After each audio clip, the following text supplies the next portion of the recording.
worldwide flood every so often, if not permanently. Life couldn't exist. So again, you have magnetic pull and the speed of the Earth are both in defiance of science's own statements that go against the so-called projected fact that it's millions of years old. Doesn't make any sense. They don't gel together. Yes? Tracy said yes, big lies from scientific community. So, all right, so I wanted you to see this part here, and then as I go further, what do I do with my... And, you know, I have to say, it probably pales against what's going to be losing life at the end of the millennium. I mean, there's a fire that's going to destroy. No, I know. And by the way, so going back to, so for Noah, he was a just man, a man of integrity, but it says he was a man. The word man used here is the second time it's used. The first time this word for man, most of the time for man, it's ha-adam, right? Well, this word for man is enosh. So ha-adam or Adam, we get the word Adam and Eve, right? So ha-adam, the first time it's used is back in Genesis chapter 3. I don't think I have this in my, this is in this part of my Bible. It's hilarious. Yeah. So in Genesis chapter 3, when it says in verse, where is it at here? Verse 6. And when the woman saw the tree was good for food, and she was pleasant to the eyes, and the tree to be desired, and to make one wise, she took the fruit thereof and did eat. And she gave also unto her man. The word there translated husband, with her, and he did eat. The word man, it means her. The word husband is her man. Remember, there's no such thing as husband in the scripture. It's her man, or wife is my woman. The word bride and groom is true, but husband and wife are man-made words because it sounds better to say husband and wife than say my man, my woman. It sounds too possessive. People say, hey, whatever. God doesn't mean it to be a possessive thing. He means it to be a one flesh thing, like it's my arm. Is my arm in slavery to me? I mean, that's just, who says that? No, but my arm is part of me. So when he says my man, she means she's part of him. That's what it's supposed to mean. Not possession, not slavery, but a part of. This, gosh, it's so ignorant. So anyway, so when it says my husband, it means, or husband, it means my man. But this word for man isn't my ha-adam, it's my enosh. Why use enosh? Because the word always means someone of stature, of preeminence. It means a matured man. So to make it simple, when God uses the word enosh in the scripture, he means not just a ha-adam man, but a man of stature, of maturity. So not just a physical, but a spiritual. So to be an enosh, you have to be a physical and spiritual man of maturity. So that's what Noah was called. He's the first person since ha-adam to be called that. That is interesting to you as it should be to me and to us. He was called an enosh, a man of stature, of maturity. Not just an ha-adam, but an enosh. So again, that's what you see in Genesis chapter 3, verse 6. That's also being used in Genesis 6, verse 9 of Noah. So the first man being made, pretty profound. You're the next guy, only guy after that that's been given that title. Wow. Well, you say, why not Abel? Well, because he was too young, possibly. Maybe God didn't have that set of him, not because he didn't qualify spiritually, because physically he was too young, potentially. So I'm just putting that out there.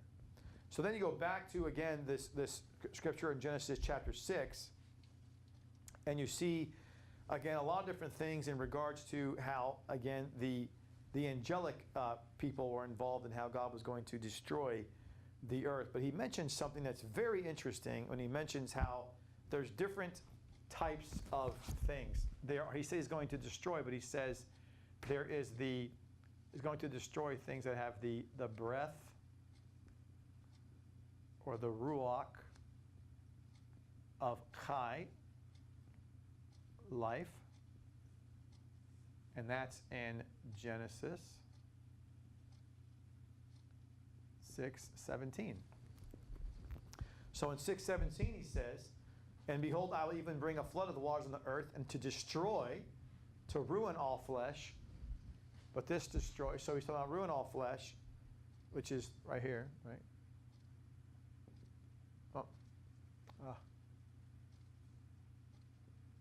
To destroy all flesh, wherein the spirit of life from under the heavens. Ooh, interesting. So here he says, spirit of life, excuse me. Whoop. under the heavens. And that's Genesis 6:17, right? But then he says he's going to also destroy. He says there's other phrasing over in verse 22 of chapter 7, and he calls it the breath of the Spirit of life. So it's the neshama. It's the neshama, or neshama,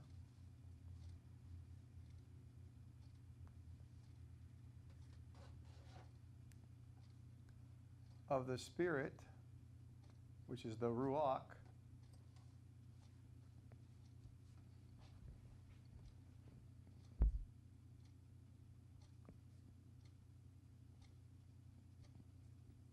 of life, which is chai.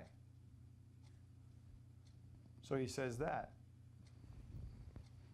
So the ruach of chai under the heavens. Then he says in chapter 7, verse 22, which is Genesis 7:22, is going to again have all those whose, all those whose, did I say that? Did I say it? Yeah.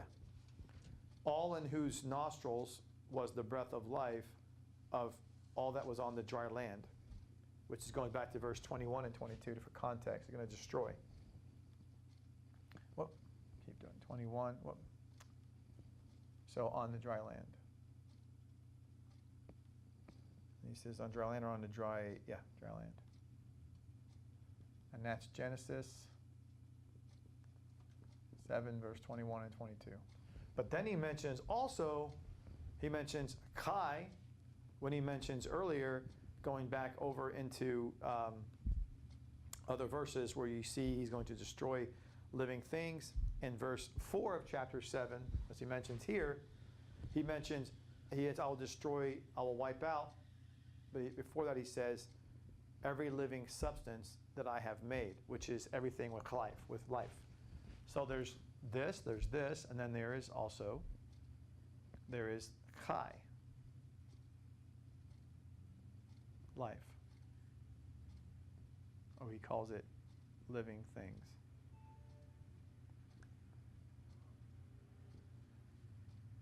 Okay?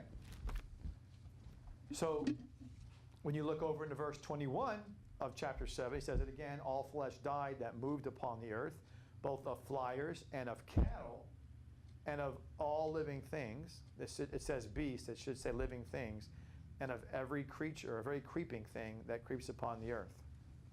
So we didn't get into this part yet. So on the ark you had birds of the air. You had beast. You had creepy things.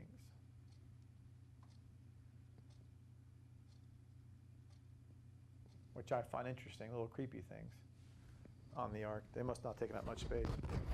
But, yes? And he said, going back to 6:17, it said all flesh under the heavens, Yep. everything on the earth. Is this the same? Nope. So here's what he's talking about. So I'm going to tell you right now. So here's what you got. So the breath, the ruach of life under the heavens, this refers to angelic host and mankind, which God would call in Genesis his created and made. So I'll put it this way. I'll redo it. So angelic host, that's what this is, which is created man.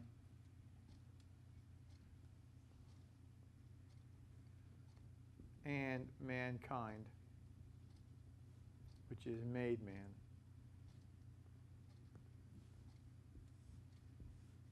Now, to see this a little clearer, I want you can go to certain passages here. Ouch. Go to, sorry, I need to add my, Tracy said, did he have to have birds like pelicans or seagulls? Yeah, it says all the birds of the flies of the air. It says they were on the ark, so, yeah. She said ones that live kinda on water. What Yeah. about fish, et cetera, in lakes or rivers that were fresh water? Yeah, but they still have to have their nest somewhere else. You know, they have their nest not on the water.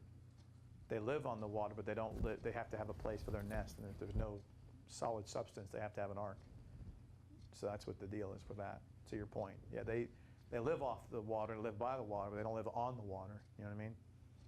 So, so look at these scriptures here in reference to, and in chapter 9, verse. Oh, excuse me. And Tracy said, okay, on the birds. Yeah, the birds. So any bird of the air was on the ark.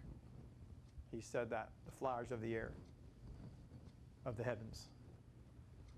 But in the covenant he makes, he says in chapter 9 and verse 11 and 15, he establishes his covenant with you. Neither shall all flesh be cut off anymore. Neither shall by any more of a flood destroy the earth. And then in verse 15, when he said, I will remember my covenant between me and you. This is in Genesis 9:15. And every living soul, which is, again, every chai, everything with life in it, of all flesh. And on the waters no more, never again become a flood to destroy, ruin all flesh.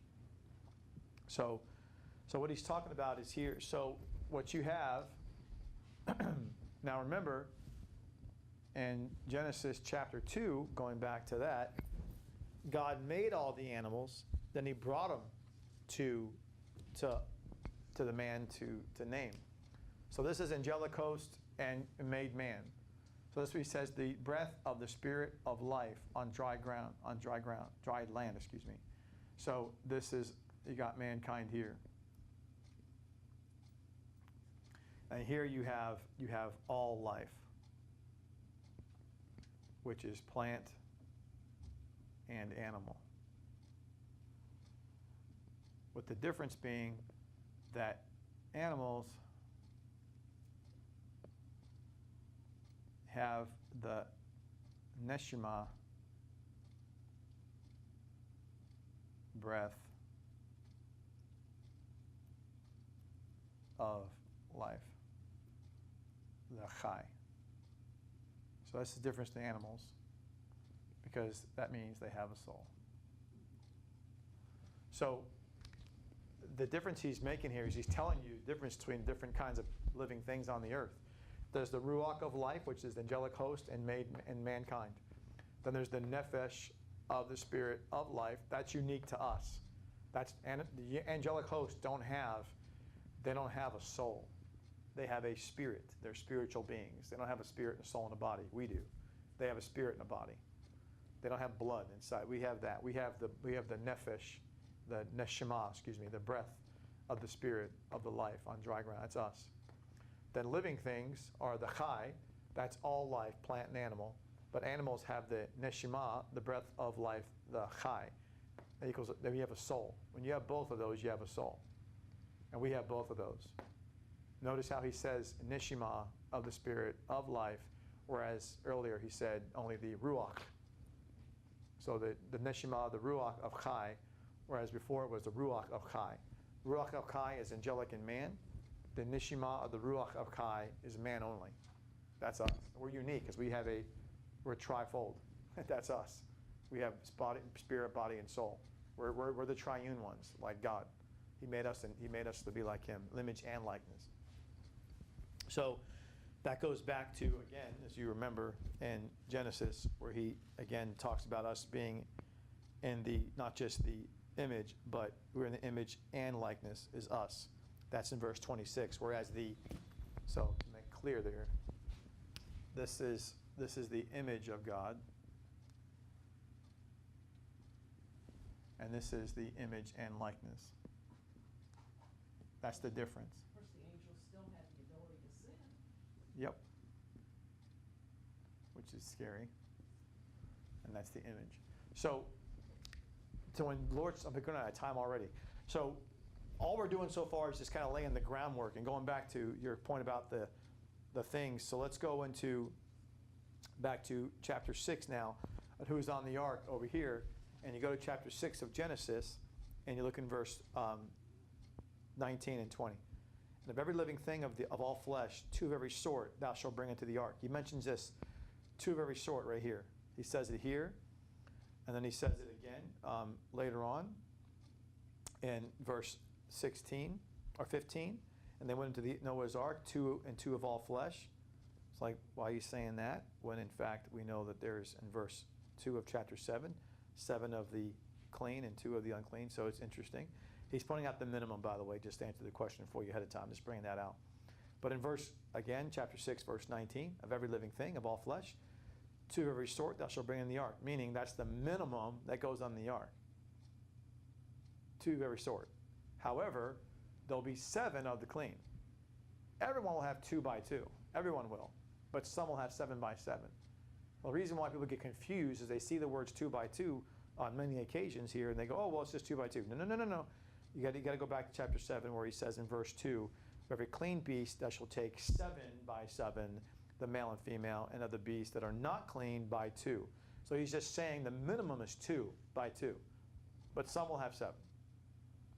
It's just like saying all students that have the GPA will graduate, and all will have a cap and gown. Duh. But some, and then you later on you go, and those that are the academic accomplished ones will have sashes on, and gold sashes and gold robes. Does that mean everybody has the same cap and gown and there is no sashes, no robes? Of course there are. Don't be ignorant. He's just saying everybody has a cap and gown, but some have extra. So he's saying all have 2 by 2, but some will have extra because they're clean. And you'll know the clean because they have 7 by 7. That's all he meant by that. People sometimes say, oh, he's lying. He's contradicting himself. No, he's not. He's just putting forth the minimum, knowing in other words, Noah, there's never a time where there's just be one creature on it by itself coming on the ark. I don't care if it's clean or unclean. There's no reason for that. Clean or unclean, there should always be a male and female coming on the ark. There should be. Yes? Lady said disputes homosexuality right here, male and female. Yeah, no kidding. I know, right? Male and female.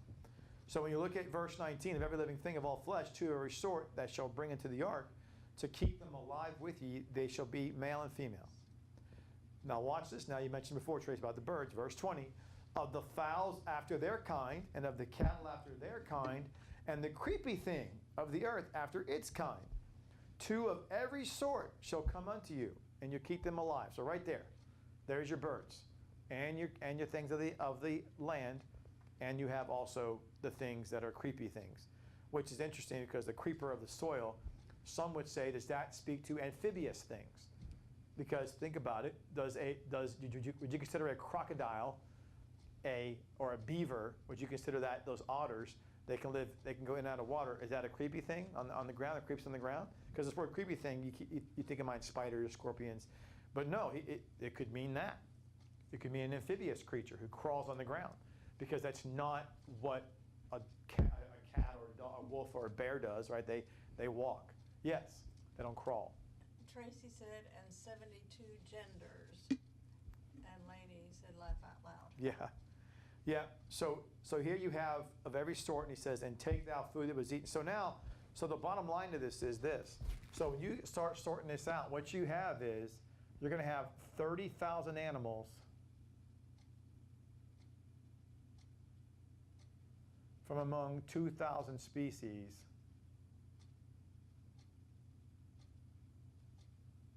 That were on the ark. You say, well, how do I know that? And we can get into, there's a lot of you just simply take, you can't count the sea creatures, remember? Tell people who always say, people who think it's a joke, they go, oh, he wouldn't hold the fish. Well, you're being dumb. And by the way, whenever you read people that talk about, well, the Australian coral reef has just found 1 million more life, and they live where? In the ocean. So why is that a problem? There's no problem with that. Of all these species of animals, you start delineating them down, 2 things you'll find out. The majority of species that we have are one of 2 things that are erroneous. They're weighted big time on sea life. Big time. The species of animals and of life in general are weighted in the oceans. Unbelievable. There's like tons of them in the oceans, millions. So people go, oh my gosh, okay, well, I'm going to fit on the ark because they don't need. Did you see God say sea life? Did you see him say that? Did you deaf? You can't read? Did he say sea life? Then stop lying.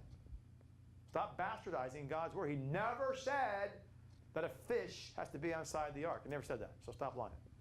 Number two, if that's no longer a problem, there's still more species though. Not really, because God said after its kind. Did he not? Did he not say that? I just read that. He said after its kind, which is after its species. So Darwin, God love him, rest his soul, take the high road on the guy. He said that a species, so Darwin would say, well, a species, I'll put this little knock over here, a little snippet. So Darwin would describe a species, he would define it as a different variation. So he would say he'd say there's a mountain lion, there's a safari type lion. I'm like, really, bro? That's one lion, dude. That's a lion. There's no. There's only one lion. So if that's the logic you're going to use, well then wait a minute, wait. What, there's Asian humans, there's African humans, there's North and South American humans. Are we all different species? Come on now. No, right? How dumb is that? We're variations of the same thing too. Duh. We're variations too. Are we species? Does each continent have its own species of human? Are you kidding me right now? Are you serious right now? Are you kidding me?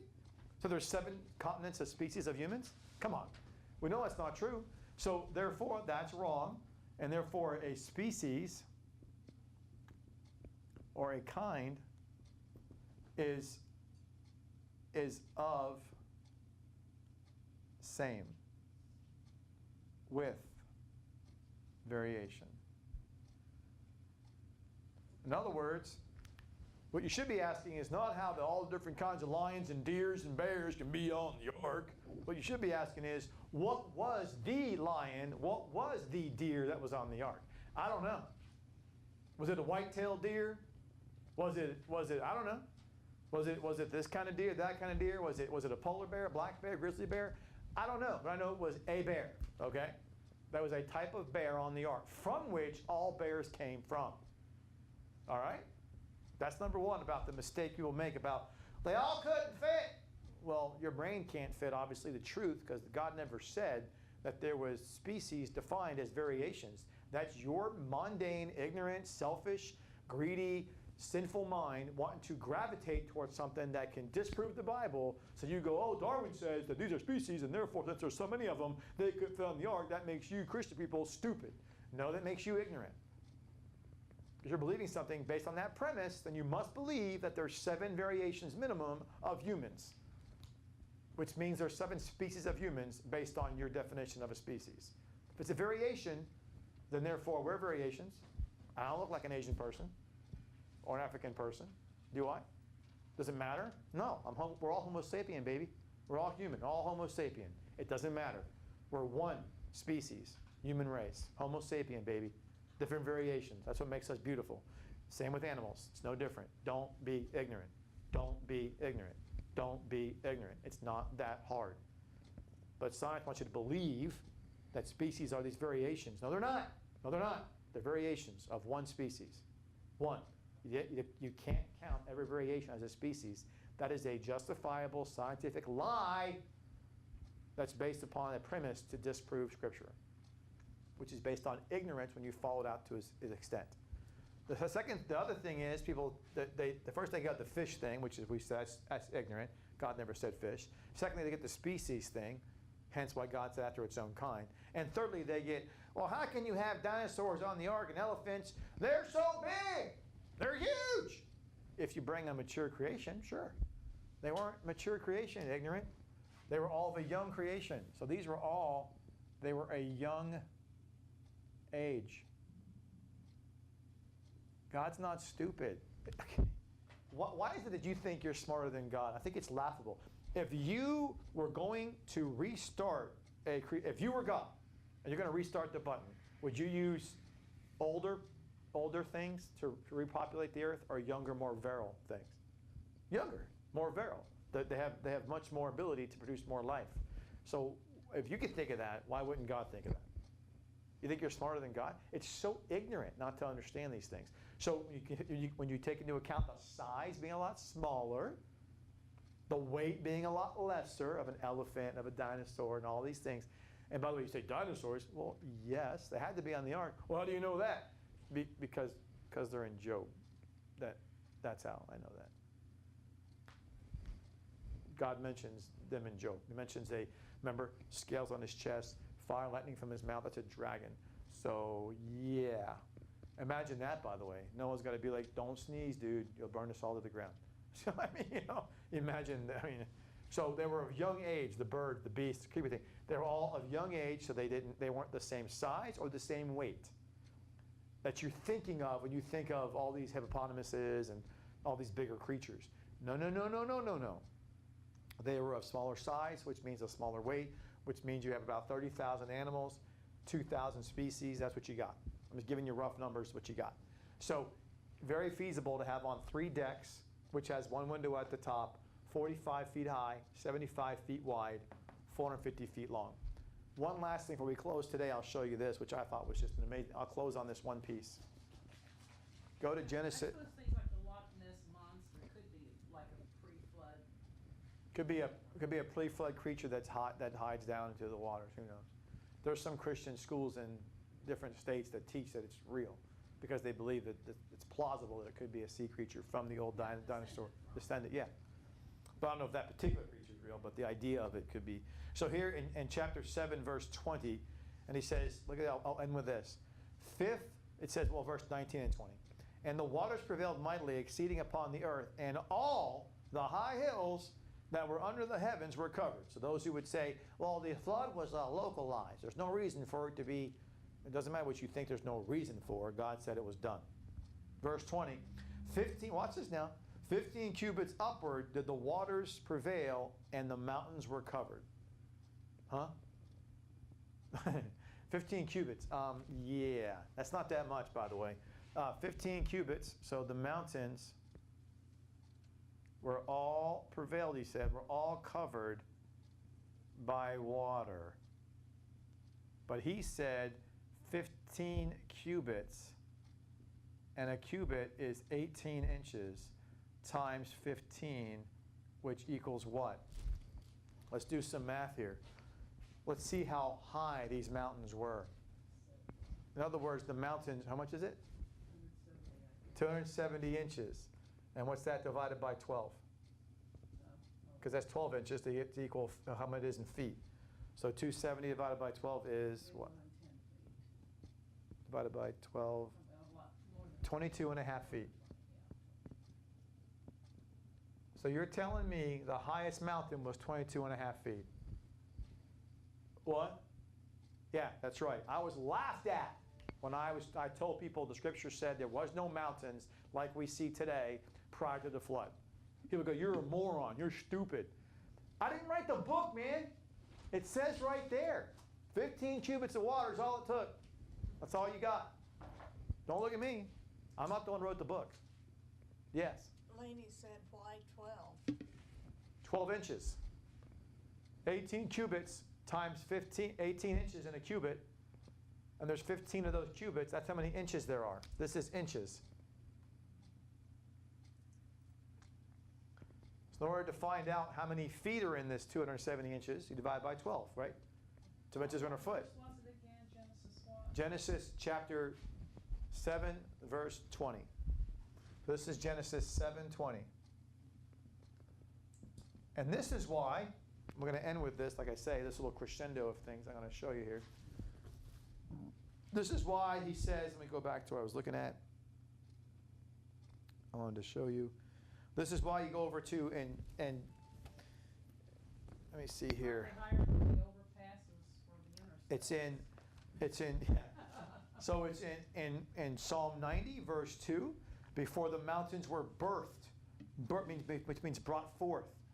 or ever thou wast formed of the earth and the world, even from everlasting to everlasting, you are God.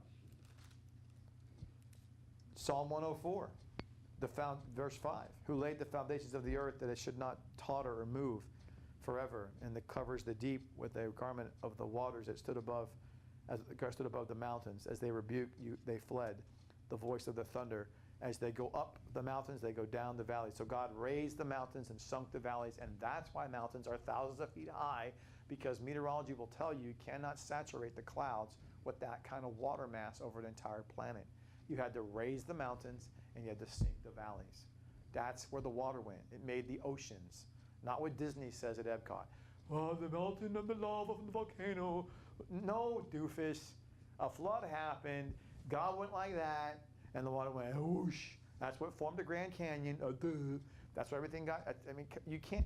All you got to do is take a pool in your backyard sometime when you were a kid. If you don't have one because you weren't that poor like I was, then you could do it yourself in a little experiment. Take a body of water in your backyard and some kind of a potted plant or something, and a little pot, and then squeeze down on one side of the thing, and watch that water come out. So much torque, it puts a groove in the dirt. And you're going, wow, if that kind of water can do that just by its natural force. Imagine if I was doing that and I was adding force to it. And I'm adding a lot of magnitude of water, so much so it covers an entire planet. It's kind of a lot of force that could maybe smack a living thing inside of a rock. I'm just saying. Yes? Laney said I was basing it on cubit inches. My math ability is really questionable. No, that's all right. So the whole point is that the mountains were birthed forth afterwards, which means that the point of that is, why would God do that? Because the point is that the kingdom things were lost when the man and woman sinned in the garden. No one knew. Abel was the last one to know that. There was no depth of knowledge of the inheritance. None of that was known. All that was birthed after the flood. And that's why there's no mountains present. There was no knowledge of a coming kingdom of an inheritance. No one knew that. Once Abel was dead, it was gone. Once sin came in to the man and woman, they didn't know. And once, because they lost that. And then when Abel came in and died, it was gone. The mountains weren't there anymore. That was the knowledge that wasn't there. And that's why this is representative of later on, God brought up the mountains to say he's going to bring back this truth through Abram, this understanding of an inheritance in the heavenlies, which is what a mountain speaks to, the heavenly inheritance, which is what he said, a city on a mountain, on a hill, and so forth. So that's why Jerusalem is built on a mountain, on a mount. So it's interesting enough that, again, 22 and a half feet was as high as it goes. So it's a lot different than you thinking Mount Everest or all that. It's not like that. It's not thousands of feet. That was after the flood. And they did that to displace the waters and seas. We call the Atlantic and Indianic and the Pacific and all that, Mediterranean and so forth. Thing of it calls to mind is those overpasses for the interstate. About 20. That's all they are. Yeah, that's 22 and a half feet. I know, isn't that crazy? Yeah. They're just hills. It's hard to imagine that because you thinking it sounds wacky, but water had to go somewhere, so God did that. Anyway, so we're over time. Let's close and pray. So, Father, we thank you for this time opportunity we had to gather and just understand from you your word and your truth. Thank you for all you do and continue to do and help us understand and apply to our hearts the knowledge of your word and the love and concern you have for each and every one of us. Continue to guide and direct us in applying these things and give us be encouraged and always be mindful of you throughout the week. Bring us back together safely. We thank you in all you do and have done and are yet to do in our lives. In Jesus, Yeshua's name, amen. Yeah, I'd love to see you after this. Just